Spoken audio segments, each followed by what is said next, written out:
One of my earliest memories is of trying to wake up one of my relatives and not being able to. And I was just a little kid, so I didn't really understand why. But as I got older, I realised we had drug addiction in my family, including later cocaine addiction. I've been thinking about it a lot lately, partly because it's now exactly 100 years since drugs were first banned in the United States and Britain, and we then imposed that on the rest of the world.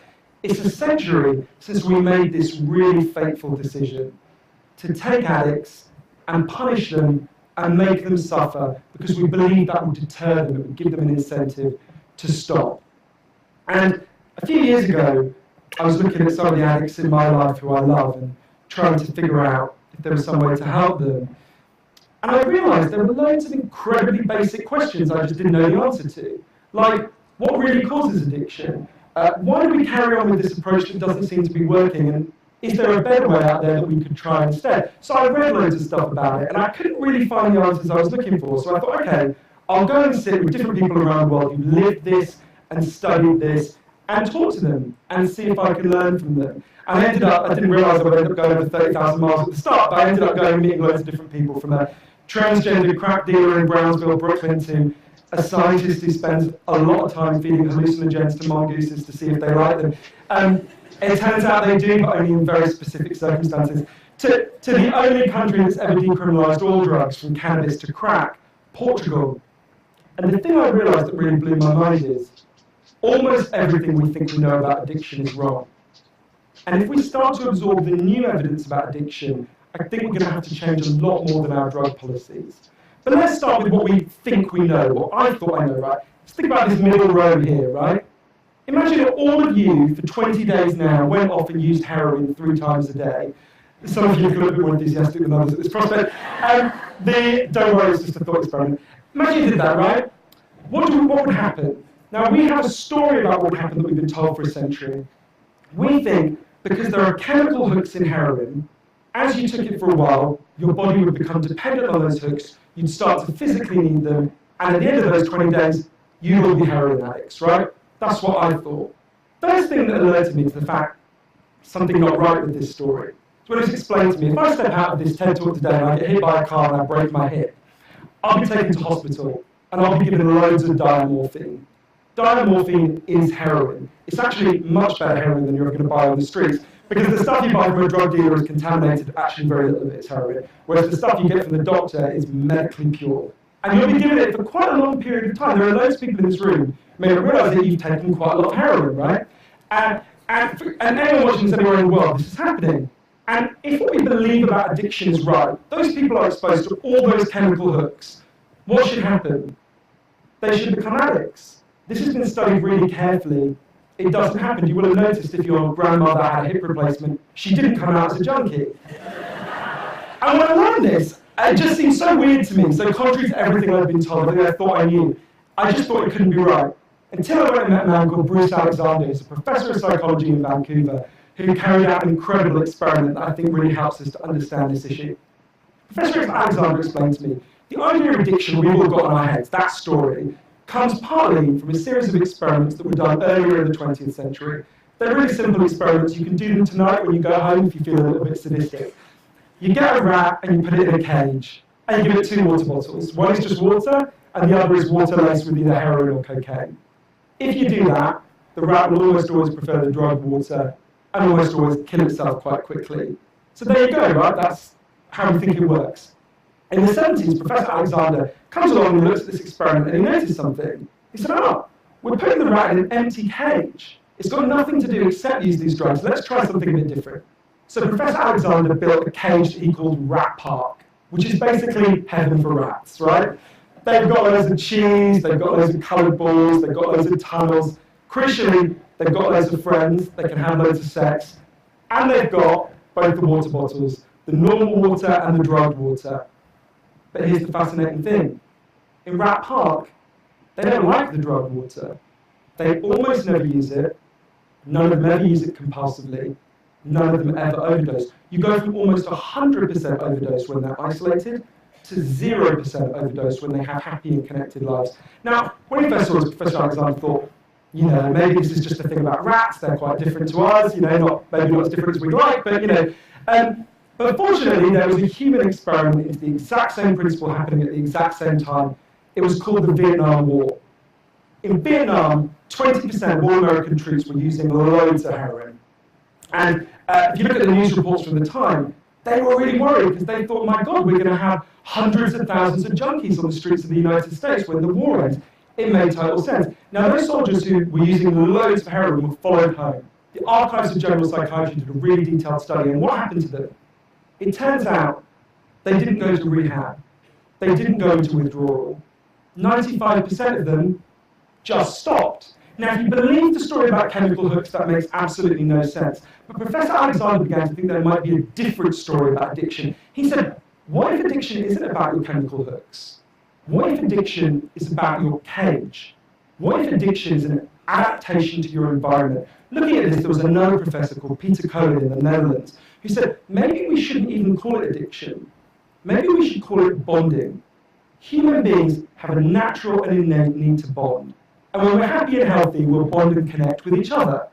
But if you can't do that, because you're traumatized or isolated or beaten down by life, you will bond with something that will give you some sense of relief. Now, that might be gambling, that might be pornography, that might be cocaine, that might be cannabis, but you will bond and connect with something because that's our nature. That's what we want as human beings.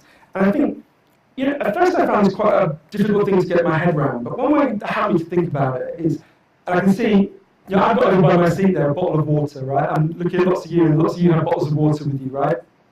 Forget drugs, forget the drug war. Totally legally, all of those bottles of water could be bottles of vodka, right? We could all be getting drunk, I'm right after this. But we're not, right? Now, because you've been able to afford the approximately a gazillion pounds that it costs to get into a TED Talk, I'm guessing you guys could afford to be drinking vodka for the next 6 months. You wouldn't end up homeless. You're not going to do that. And the reason you're not going to do that is not because anyone's stopping you. It's because you've got bonds and connections that you want to be present for. You've got work you love, you've got people you love, you've got healthy relationships. And a core part of addiction, I came to think, I believe the evidence suggests, is about not being able to bear to be present in your life. Now, this has really significant implications. The most obvious implications are for the war on drugs, right? In Arizona, I went out with a group of women who were made to wear t-shirts saying I was a drug addict and go out on chain gangs and dig graves while members of the public would jeer at them. And when those women get out of prison, they're going to have criminal records that mean they'll never work in the legal economy again. Now, that's a very extreme example, obviously, in the case of the chain gang, but actually almost everywhere in the world we treat addicts to some degree like that. We punish them, we shame them, we give them criminal records, we put barriers between them reconnecting. And there was a doctor in Canada, Dr. Gabor Mate, an amazing man, who said to me, if you wanted to design a system that would make addiction worse, you would design that system.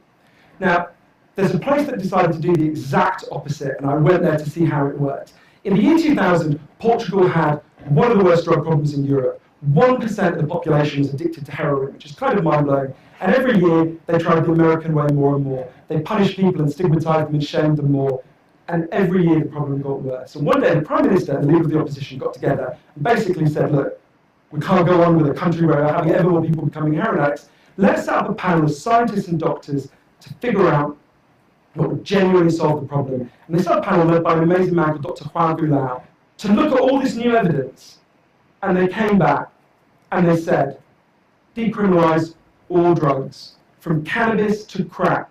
But, and this is the crucial next step, take all the money we used to spend on cutting addicts off, on disconnecting them, and spend it instead on reconnecting them with the society. And that's not, essentially, that's not really what we think of. What they did wasn't really what we think of as drug treatment in the United States and Britain. So they do residential rehab, they do psychological therapy that does have some value. But the biggest thing they did was the complete opposite of what we do. A massive program of job creation for addicts and microloans for addicts to set up small businesses. So say you used to be a mechanic. When you're ready, they go to a garage and they'll say, if you employ this guy for a year, we'll pay half his wages. The goal was to make sure that every addict in Portugal had something to get out of bed for in the morning. And when I went and met the addicts in Portugal, it's fascinating. What they said is, as they rediscovered purpose, they rediscovered bonds and relationships with the wider society.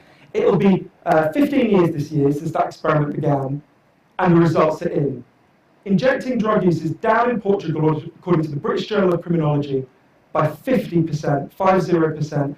Overdose is massively down, HIV is massively down among addicts, addiction in every study is significantly down. One of the ways you know it's worked so well is that almost nobody in Portugal wants to go back to the old system. Now that's the kind of political implications. I actually think there's a layer of implications to all this research below that. You know, we live in a culture where people feel really increasingly vulnerable to all sorts of addictions, whether it's to their smartphones or to shopping or to eating. You know, before these talks began, you guys know this, that we were told we weren't allowed to have our smartphones on. And I have to say, a lot of you looked an awful lot like addicts who were being told their deal was going to be unavailable for the next couple of hours. And yeah, a lot of us feel like that. And it might sound weird to say, oh, you know, I've been talking about how disconnection is a major driver of addiction, but weird to say it's growing because we're the most connected society it's ever been, surely. But I increasingly began to think that the connection we have, the connections we have, are like a parody of human connection. If you have a crisis in your life, you'll notice something. It won't be your Twitter followers who come to sit with you. It won't be your Facebook friends who help you turn it round. It'll be your flesh and blood friends who have deep and nuanced, textured, face-to-face relationships with. And I think there's a study I learned about from Bill McKibben, the environmental writer, tells us a lot about this. It looked at the number of close friends average American believes they can call on in a crisis. That number has been declining steadily since the 1950s. The amount of floor space an individual has in their home has been steadily increasing. And I think that's like a metaphor to the choice we've made as a culture. We've traded floor space for friends, we've traded stuff for connections, and the result is that we are one of the loneliest societies there has ever been. Bruce Alexander, the guy who did the Rat Park experiment, says, we talk all the time in addiction about individual recovery. And it's right to talk about that. But we need to talk much more about social recovery. Something's gone wrong with not just as individuals, but as a group. And we created a society where for a lot of us, it's a whole lot more like that isolated cage, and a whole lot less like Rat Park. If I'm honest, this isn't why I went into it, right? I didn't go in to discover the political stuff, the social stuff. I wanted to know how to help the people I love. And when I came back from this long journey and I'd learned all this, I looked at the addicts in my life, and if you're really candid, it's hard loving an addict, and there's going to be lots of people who know in this room you're angry a lot of the time. And I think one of the reasons why this debate is so charged is because it runs through the heart of each of us, right? Everyone has a bit of them that looks at an addict and thinks, I wish someone would just stop you. And the kind of script we're told to deal with the addicts in our lives is typified by the reality show Intervention. I think everything in our lives is typified by reality TV. That's another TED Talk. If you're listening to the show Intervention, it's a pretty simple premise. Get an addict, all the people in their life, gather them together, and say, if you don't shape up, confront them with what they're doing, and they say, if you don't shape up, we're going to cut you off. So what they do is they take the connection to the addict, and they threaten it. They make it contingent on the addict behaving the way they want. And I began to see why that approach doesn't work. And I began to think almost that's like the importing of the logic of the drug war into our private lives. So I was thinking, well, how can I be Portuguese, right? And what I try to do now, and I can't tell you I do it consistently, and I can't tell you it's easy, is to say to the addicts in my life that I want to deepen the connection with them, to say to them, I love you, whether you're using or you're not, I love you, whatever state you're in, and if you need me, I'll come and sit with you, because I love you, and I don't want you to be alone, or to feel alone. And I think the core of that message, you're not alone. Donald Trump on the debates was sniffing a lot. What do you reckon? Chelsea flu? I actually think there's a really sad thing about Trump so Donald Trump's brother, Freddie Trump, his dad was Fred Trump, the son was Freddie, died at the age of, I think he was 31, of liver failure. And you know how hard it is to be achieve alcohol so hard that you cause your own liver failure at the age of 31. My was liver failure. And I think it makes sense that the same childhood that would produce someone who would be so troubled that they would drink themselves to death at the age of 31 would also produce Donald Trump, right? He's really profoundly mentally disturbed. You can really see that. There's something terribly wrong with him. I don't think he's coke addict. I don't know what's happening, but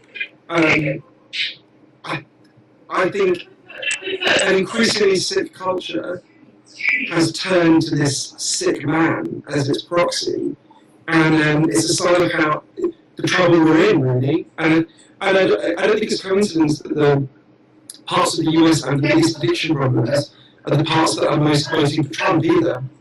If I think about some of the places I've been this year, parts of Ohio, parts of New Hampshire, I think if your life is deprived of meaning, you will turn to drastic and disastrous solutions. One of those solutions might be crystal meth, the other might be Donald Trump. I don't think they're that dissimilar, actually. Probably on balance, crystal meth would be better for you. Neither of them is good.